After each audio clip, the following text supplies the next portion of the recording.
आप चाहते हैं करण कुमार का सभी वीडियो अब तक तुरंत पहुंचे तो कृपया लाल बटन को दबाकर चैनल को सब्सक्राइब जरूर करें और साथ में बेल आइकन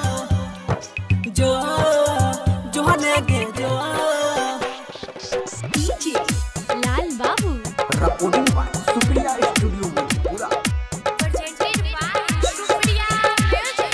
पागल बना कहा गल पागल बना के जो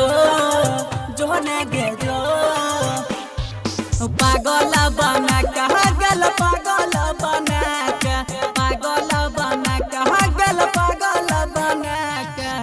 हम राज छोड़ के गेलही हम राज छोड़ के गेलही छोड़िया गे दूल्हा के पागल बना के गल पागल बना के पागल बना के गल पागल बना के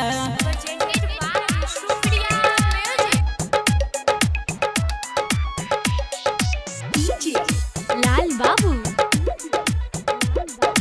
Samastipur recording by Supriya studio पूरा लागछ तोहरा बिना जे नहीं पैबोगे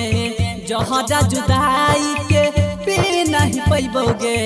पी नहीं पैबोगे पी नहीं पैबोगे लागछ तोहरा बिना जे नहीं पैबोगे जहरा जुदाई के पी नहीं पैबोगे अखिया में लोडा देके अखिया में लोडा देके गेले गे मुँह के पागल बना के गल पागल बना के पागल बना के गल पागल बना के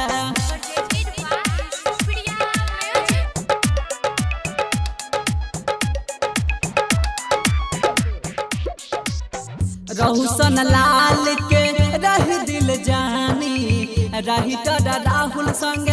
कल मन मानी कल मन मानी कल मन माया रहुसन लाल के रही दिल जानी रही तोरा राहुल संग कल मन मानी रमेश करण दीपक रमेश सूरज दीपक रखतोगे मन है पागल बना के